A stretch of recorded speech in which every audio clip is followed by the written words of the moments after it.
Third question here. What steps would you take to prevent illegal immigrants from coming into Nebraska? Also, the AP reported that Nebraska is taking 775 Afghan refugees, while South Dakota, Hawaii, D.C., West Virginia, and Wyoming are taking none. Would you support blocking or limiting refugees from coming to Nebraska? So I'll answer the last part first. Depends. Depends on the vetting process. And if we don't know who's coming here and we don't know their backgrounds, then no. I think protecting citizens in the state of Nebraska is first and foremost. But that's a different process in which we need to vet those individuals. As far as immigrants coming in, a couple of things that we can do and what we have been proactive in doing. Bolstering our E-Verify system is one of those things. I think that anytime that you're trying to figure out who's coming here illegally, the best place to go is dealing it with employment and those employers who are hiring people illegally. They're not going to come here for anything other than getting work or if they have some family located in Nebraska. And it's hard to track. The other thing that Governor Ricketts did, and I support it, was along with other governors across the country, sending troops to the border to help Governor Abbott down in Texas. I think that was one of the things that governor can do. Unfortunately, the Biden administration has failed at protecting our border. And until he's taken out of office, hopefully sooner than later in 2024, we won't be able to get that under control, at least not as a governor. I do think that another step when it comes to addressing our rights as citizens of voting is to take that step of voter ID. And as I've traveled, I've noticed, and I'm sure they're over here on the side, they are, the voter ID ballot initiative is there. And people are very much engaged in that. It takes 125,000 signatures. We'll have well over that. And that is one of the things that we can take as citizens to protect our rights in light of some of the election issues that happened in 2020. So I encourage you to go over there at this and sign that as well. But those are the things that we can do.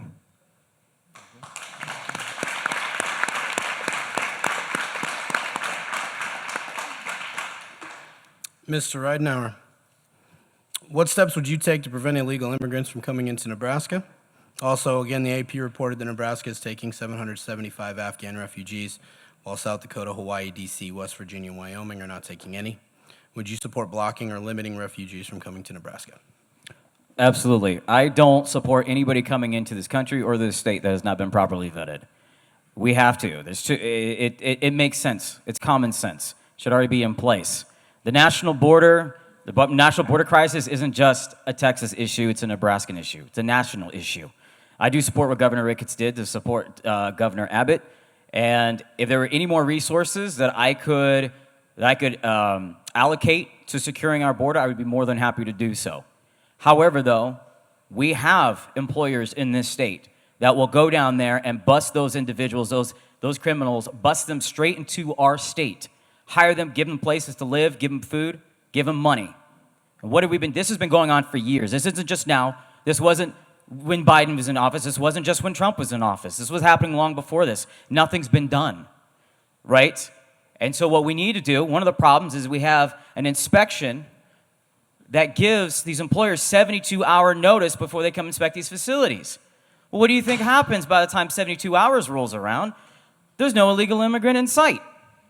How about that? So I support random inspections. Random inspections on these companies that need to be penalized deeply. Deeply. I know we want to keep business in this state, but I will not tolerate harboring of criminals. That is against the law. And we should not allow these businesses, these corporations, I don't care what size they are, they should not be allowed to circumvent the law. Because if you are harboring a fugitive in your home, I assure you, you would be in prison. And that same principle needs to be applied to these other individuals and entities as well. We need to stop it there. I'll rescind my time.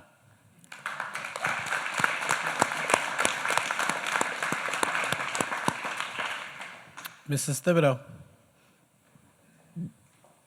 Yes, thank you. Illegal immigration, it is an issue, and it needs to be stopped at the border. If we don't stop it at the border, the crime's not only coming into Texas, it's coming into our state. And that crime, it's been happening for decades, and it's just going to get worse. A little personal story. It was my senior year of high school in November.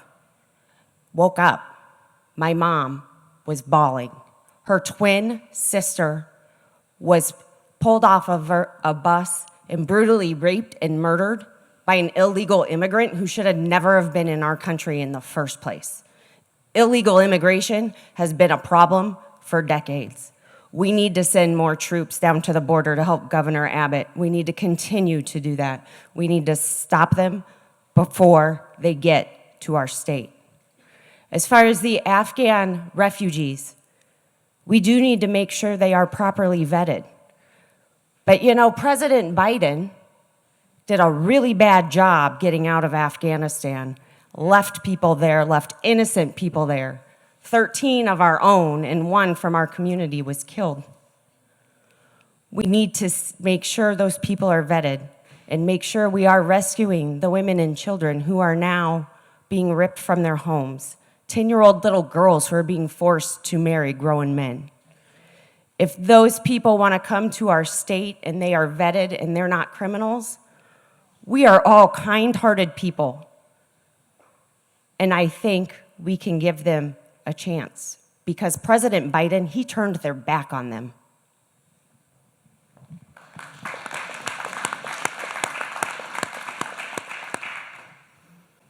Mr. Connolly. All right, well, we've got them making some excellent points over there. I don't need to repeat the same things. I like the vetting needs to be done as well. I want to tell you a little story. At the Palmyra animal auction, they had one of the, not the recent batch, but they had a refugee had come up there to the auction, and he attacked and beat up the auctioneer because he didn't win the bid. There are a lot of these people, they have different values, they have different culture from ours. And our vetting needs to be a lot more detailed than what it is because it affects us directly, as it has your family as well. Now, as far as the recent ones coming over, I would put a complete halt to that immediately and say, no, they're not coming in here until everything is done. I don't want them inside the state. As far as getting rid of the illegal aliens, now sending our troops down to the border, that would seem to be a good idea, but unfortunately Biden is sidestepping all of these things. They have unmarked buses that they're bringing illegal aliens all across through here. They're telling them to report for court later on. It, unfortunately, because of the administration that's in there now, I still refer to him as Senator Biden. I just can't put the P in there, sorry. But because of Senator Biden's administration, our troops down on the border won't help much. Now, we even had a little wall building party that we're trying to do. I have a lot of volunteers willing to go down to Texas in December when it's bitter cold up here, but we can't get a hold of Governor Abbott. All right, let me hop over in something else because I just got the yellow paddle. As far as stemming the illegal immigrants from coming here into Nebraska, we also have a prison overcrowding problem. What would you think if we were to, I'd have to jump through a few legal hoops, but if we were to contract with a South American country, say Paraguay, that's quite a ways down there, and take all of the illegal aliens in our prison, contract with them, and ship them all down. That rumor starts to spread around. You know what's going to happen. They're going to hit Kansas and Colorado, South Dakota. They're going to go anywhere but here, because if they find out that they get picked up in Nebraska, they end up in a Paraguayan prison. That's a heck of a long ways to walk to get back up here.